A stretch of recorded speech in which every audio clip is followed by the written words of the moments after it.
Greetings, I'm Solidus-Skully and welcome back to the Kingdom Hearts commentary.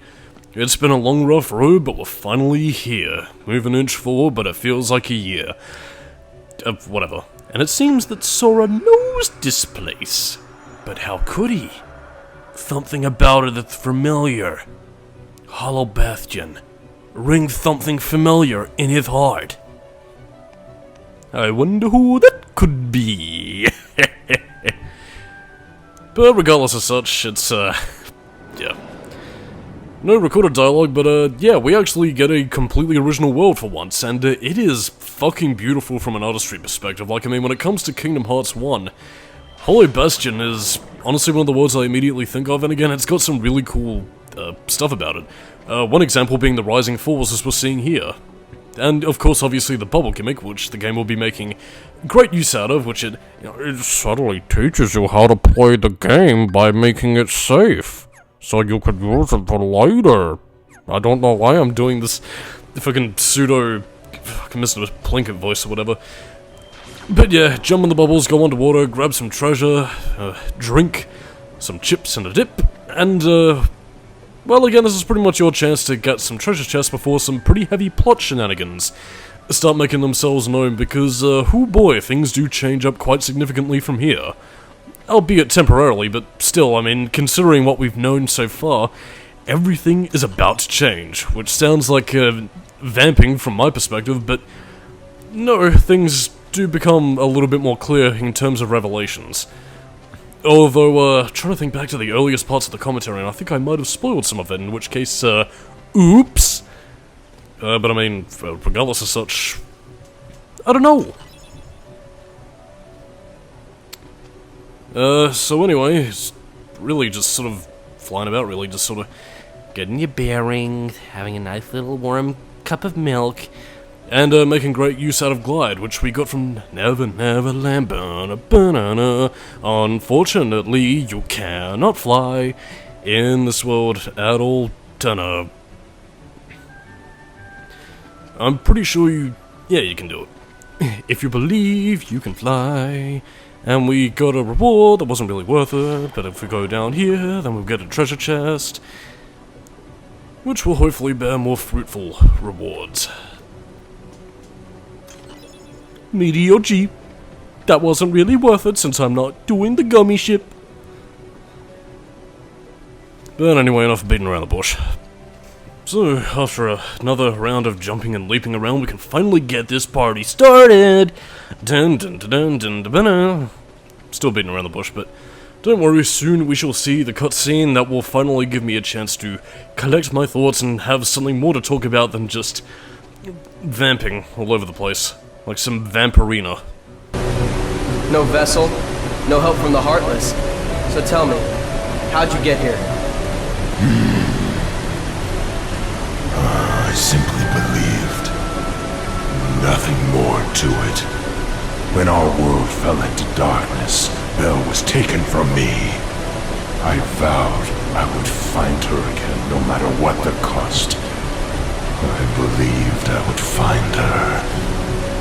So here I am. She must be here. I will have her back! Take her if you can.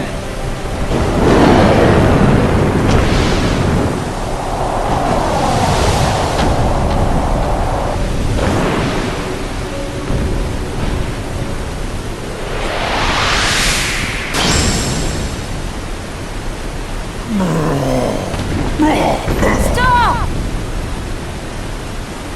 So, you finally made it. About time. I've been waiting for you. We've always been rivals, haven't we? You've always pushed me, as I've always pushed you. Riku! But it all ends here. There can't be two Keyblade Masters. What are you talking about? Let the Keyblade choose. Its true master!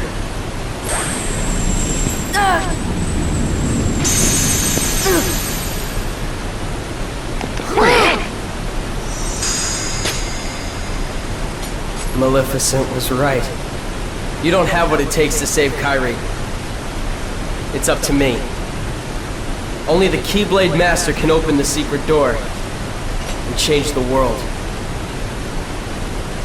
But that's impossible. How did this happen? I'm the one who fought my way here with the Keyblade. You were just the delivery boy. Sorry, your part's over now. Here, go play hero with this. Oh shit, the sickest burn. Bam, Sora's dead. Goofy, let's go. We have to remember our mission. Oh, well, I know the king told us to follow the key and all, but...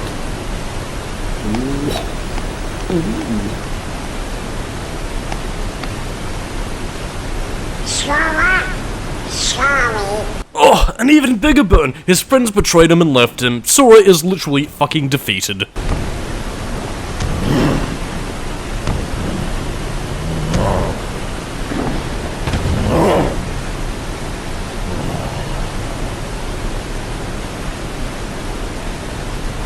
Hey, don't move! You're hurt. Why did you come here? I came to fight for Belle.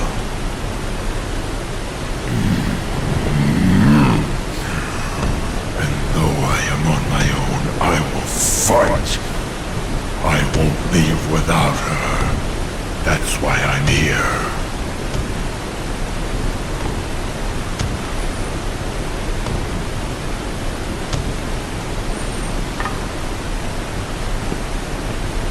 Me too.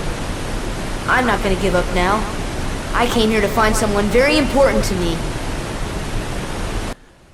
Now, as you can see, there is quite a lot to unpack with that scene. First of all, we have Beast as our partner, who's pretty much a tanker slash berserker kind of character who will pretty much rip things apart with his claws, and well, let's just say since we are now without Keyblade, he is pretty much your only means of doing physical attacks.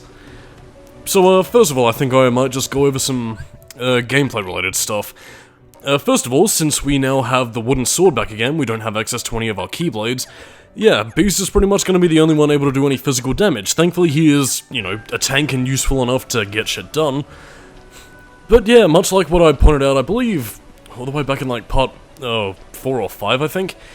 Yeah, the wooden sword isn't exactly gonna do any shit against Heartless, because although it does like a very minute increment of damage, by which I mean a slither, well, you basically ain't doing nothing. So, yeah, try as you might, all you have to rely on as Sora is pretty much your magic, and, well, Beast to pretty much do everything for you. However, with that being said, while you can use magic, again, stock up on ethers and just make sure you can do this. But again, I mean, you still have all your moves and everything, like, none of your abilities have gone away, it's just that, well, since your main enemy is the Heartless, you really ain't doing nothing. And of course, Hollow Bastion as a level, to describe its level structure, it's kind of divided up into... Oh my god, it's so weird seeing him do attacks like Cars Arcade and Mob. Well, that happens. But yeah, your level structure is pretty much divided into 3 specific segments, for the lack of a better phrase. When it comes to part 1, which is what we're doing here, it's pretty much infiltrating the main castle doors. They're locked, we have no means of following Riku, Donald or Goofy, so basically we gotta go down to the underground entrance and, well, open up these doors. And, again, this pretty much sets up the first part. The second part is, well, puzzle solving and finagling around the castle library, which again allows us to get a great degree of scope as to Ansem's humble abode, before he, and of course the characters like Squall, Yuffie and Aerith, were kicked out of their humble home, and, well, adoptive daddy Sid had no Sora-san to take care of. I have no idea what the fuck I'm doing that voice for. And of course the third part is pretty much ascending the tower. I mean, Hollow Bastion is actually a very expansive level. Again, it might not look it might seem very boxy compared to the rest of Kingdom Hearts with the invisible walls everywhere, but again, in terms of scale and in terms of scope, you do get to explore a very good chunk of the area. And again, as I was mentioning all the way back in the earlier parts, this is, again, it's got some really fucking beautiful artistry on display. Like, I mean, it does look battle damaged, obviously, but again, it's you know, exposed pipes, the steam vents that are coming out of it, and the very sort of fantasy-esque design. I don't know, to me it just hits that right balance between classic Final Fantasy and, or at least Final Fantasy IV era Final Fantasy, if that makes any sense, mixed in with, you know, a bit of the Disney magic. I mean, I think I might have brought this up during Chain of Memories, but I initially thought Hollow Bastion was the castle from Beauty and the Beast, hence why we were seeing the characters here, but no, this was originally designed for Kingdom Hearts, and it's amazing. I will also say this is also one of the more puzzle-heavy, for the lack of a better phrase, areas of Hollow Bastion. Well, areas of the game, I should say, really, because, I mean, the way in which Kingdom Hearts tries to get the most gameplay out of its singular rooms is with, well, basic block-pushing puzzles, hit the switch to bada bing and do the thing to get across. I don't know. I mean, we do have Glide at this point, but again, I guess this is for, I guess maybe to help people who have these abilities turned off and try to do like a level 1 only run, even though I think that was more of a thing for later Kingdom Hearts games. Who knows? Maybe we could have died, but yeah. As you can tell with the whole bubble gimmick, again, you can pretty much go under, explore around the place, and well, yeah, it plays a bit of a big part as we traverse into the waterway. That's basically what the majority of this video is going to be, really. Again, we'll get to the other tiers of Hollow Bastion as we progress in the next two parts, and I'm pretty much just dividing them up because, holy fuck nuggets, this level is huge. This obviously was intentional, since they did want to give the player the firm belief that this was, in fact, the final area of the game, but, well, mysterious as this place is, it doesn't quite have that sort of, well, dreadful feeling that a final area should have, so yeah. But again, make no mistake, this level is fucking brilliant.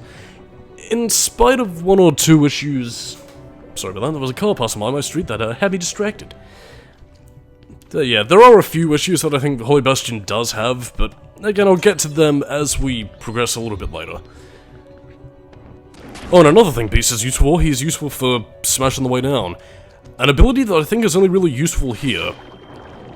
Which I suppose is another thing I could also bring up, like, I mean, I think they kind of use it here, but, like, you would have thought that they would have used the Disney characters as, like, level-specific, interactions with a specific world. I guess if I could use an example kind of similar to the, LEGO Insert Franchise Here games, like, the main one I'm thinking of actually is LEGO Batman, where they have, like, specific villains or characters that can do a certain thing in a certain level, or provided you have, like, free play on, and you can get, like, some special secrets or whatever.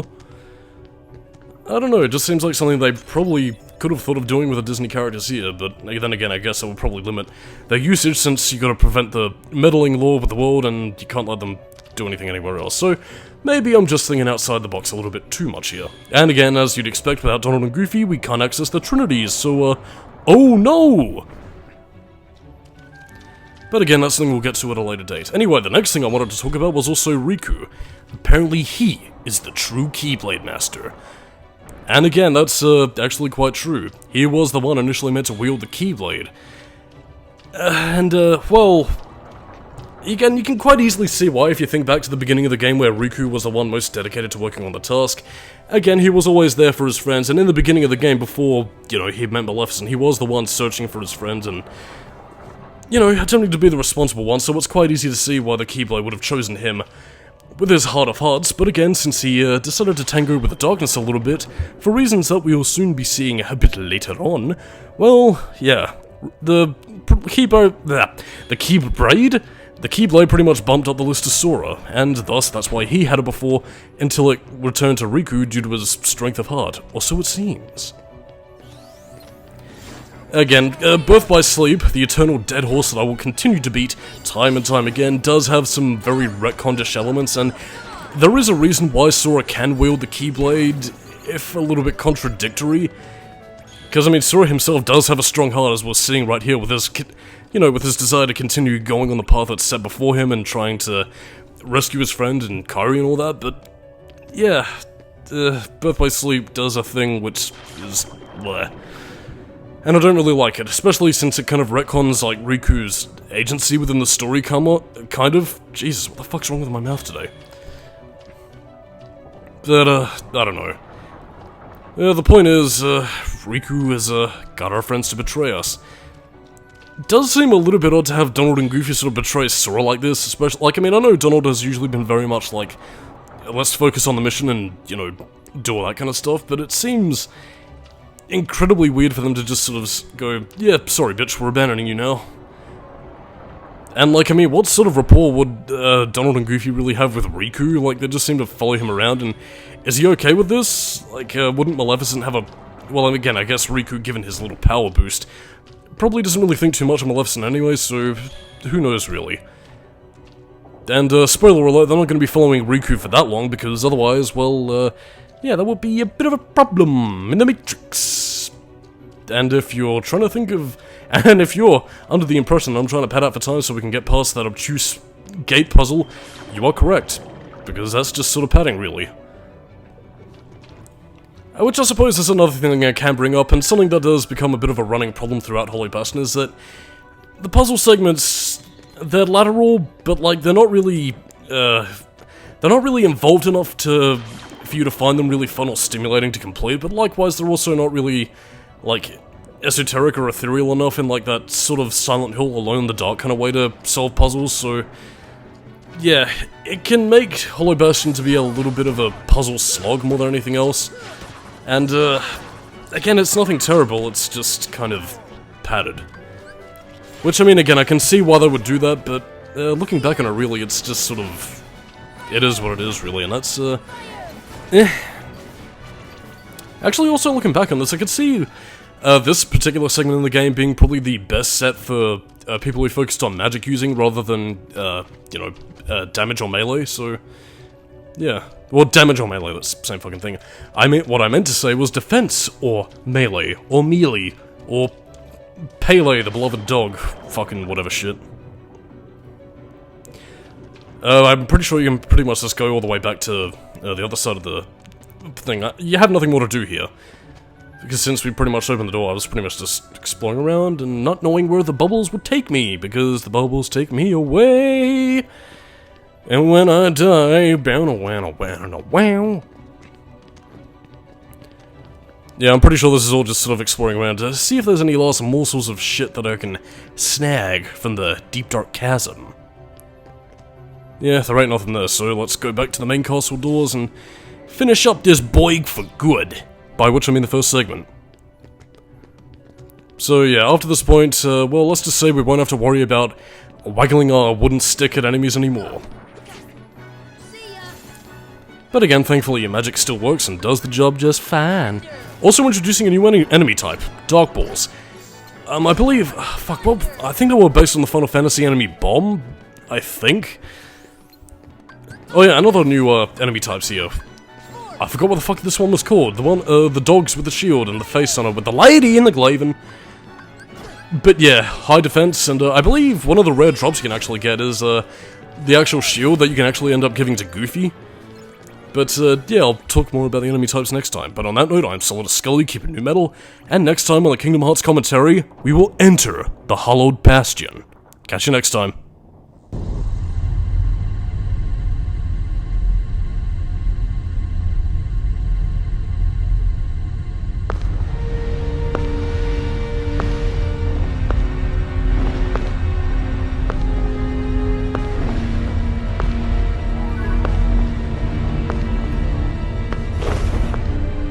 Oh, purest of hearts, reveal to me the keyhole!